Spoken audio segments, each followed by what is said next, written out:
2.5 लाख या 3 लाख लोगों के आसपास, यानी कि 3 लाख स्वास्थ्य की देखभाल करने वाला शिलाई हॉस्पिटल, जो कि इस समय वेंटिलेटर में सांसें गिन रहा है, सांसें ले रहा है।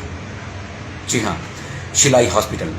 इस समय शिलाई हॉस्पिटल में लगभग 3 स्टाफ के जो 3 स्टाफ नर्स है, 3 स्टाफ नर्स ओनली, उनके सहारे ये सिविल हॉस्पिटल, जब से सिविल हॉस्पिटल हुआ है तब से इनके ऊपर धर्मदार मतलब यानी कि इनके ऊपर कार्य चल रहा है। उन 3 स्टाफ नर्स के ऊपर ओनली पूरा कार्यभार संभाल रही है 3 स्टाफ नर्स और 1-2 डॉक्टर्स हैं।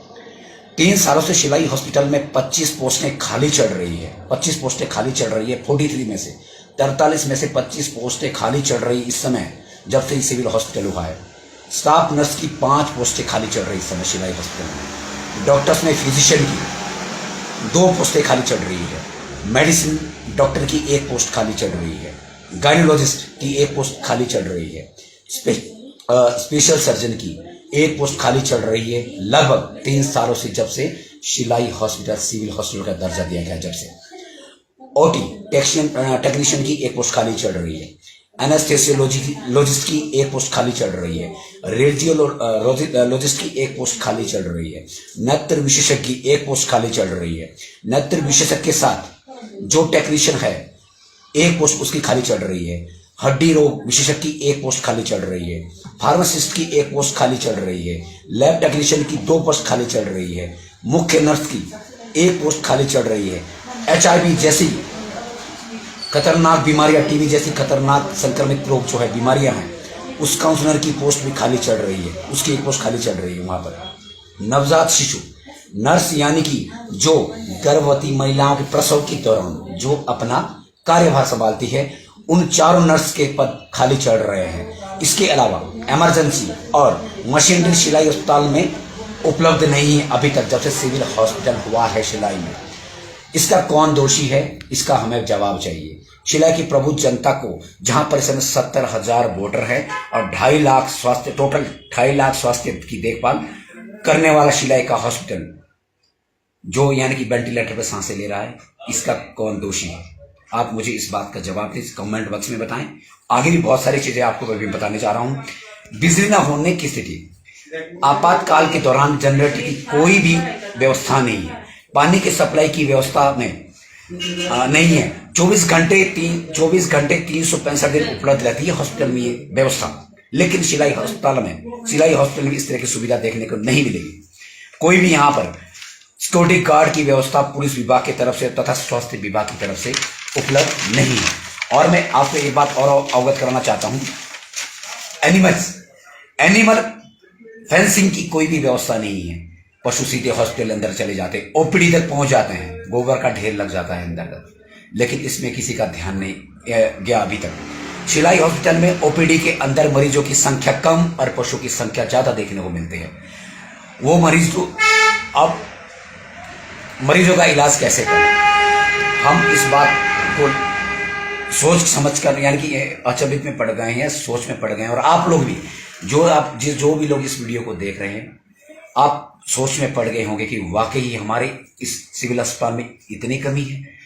जिन लोगों को पता नहीं था, मैंने को उजागर करने के लिए मैंने इस वीडियो को आपके समक्ष भेजा है और सामने आया हूं इस वीडियो को लेकर। काफी दिनों से मेरे दिमाग में ये प्रश्न चल रहा था, लेकिन आज आप लोगों के सामने उपस्थित हुआ हूं, मजबूर हुआ हूं, बेताश हुआ हूं। दुख इस बात का है कि हिमाचल प्रदेश के उद्योग मंत्री के निजी घर से शिलाई हॉस्पिटल की दूरी मात्र 4 किलोमीटर है और पूर्व विधायक जी के घर से 1 किलोमीटर की दूरी है। और मैं एक चीज और बताना चाहूंगा यहां पर कि शिलाई क्षेत्र में सरकार ने 5 नए PSC खोले हैं, ठीक है, खोलने की स्वीकृति दी है, लेकिन 1 दर्जन से ज्यादा PSC में पिछले 5 सालों से स्टाफ होने के कारण ताले लटके हुए हैं। इसका दोषी कौन है?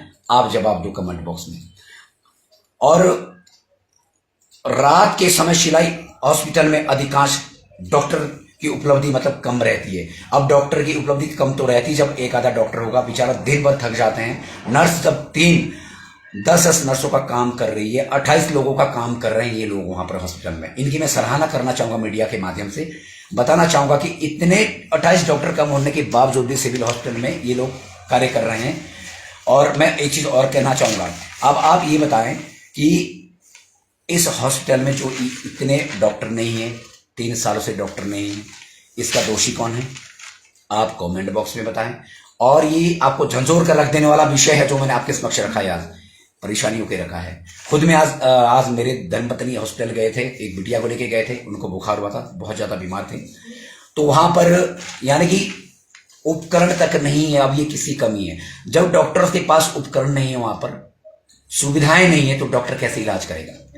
आधे मरीज, मैंने तो अक्सर ये देखा है, जब भी एक्सीडेंटल इस तरह के खतरनाक मरीज वहां पे एक्सीडेंटल वाले मरीज आते हैं, तो आधे लोग ये सोच के पड़ जाते हैं, उनके पेरेंट्स भी, उनका परिवार भी, कि जब शिलाई हॉस्पिटल ले गए हैं तो आधे तो 70% तो उसकी मौत ऐसे ही हो जाती है कि मुझे शिलाई हॉस्पिटल में दाखिल किया जा रहा है, क्योंकि उसको मालूम है, उनको पता है कि वहां पर सुविधाएं नहीं है, और यहां से रेफर करते हैं सीधा, यहां से सीधा रेफर किया जाता है। कई लोगों को रेफर किया, लेकिन कफोटा और कमरों के आसपास जब सूचना मिलती है बाद में कि डेथ हो चुकी है, तो ये सोचने वाला विषय है। रीजन यही है कि यहाँ पर ना तो डॉक्टर, ना यहाँ पर उपकरण है, ना एक्सरे करने का कोई सुविधा है, ना अल्ट्रासाउंड करने की कोई सुविधा है। जब इतनी सारी प्रॉब्लम्स यहाँ पर इकट्ठी हो गई है, रीजन क्या है इसमें? मैं ये देखना चाहता हूं आज आप किस पक्ष इसलिए सामने आया हूं, इसका दोषी कौन है? आप कमेंट बॉक्स में प्लीज जरूर बताएं। ये 2.5 लाख लोगों का मुद्दा है जो मैंने आज आप लोगों के समक्ष रखा है, और आप भी इसको बड़ी बात ही जानते हैं कि किसकी कमी क्या है, किसकी कमी नहीं, किसकी है, किसकी नहीं है। 70,000 तो इसमें बॉर्डर है। अब उन्होंने क्या देखे, सरकारें चूज की, इससे पहले भी और बाद में भी, लेकिन मैं ये दोष सीधा पूर्व सरकार और वर्तमान सरकार को देना चाहूंगा। उनकी कमी है। कोई भी मंत्री विधायक बनते हैं, इस पे ध्यान नहीं देते हैं। बड़ा दुखद विषय है ये। सोचने में विवश हो जाएंगे आप लोग। जितना मैंने आपके समक्ष खाली पोस्टें पेश की है, खुद सोचो आप, जब 25-25 पोस्टें सिविल हॉस्पिटल में खाली होगी तो जानबूझी सी बात है, लोग मरेंगे। एक्सीडेंटल तो छोड़ो, ऐसे भी लोग मरेंगे। यहाँ तो डायसेंट्री तक का इलाज नहीं होता है, दवाई नहीं है, उपलब्ध नहीं है, यहाँ पर उपकरण उपलब्ध नहीं है। ये किसका दोष है? सरकार में बैठे शीर्ष नेतृत्व जो कर रहे हैं, उनका दोष है।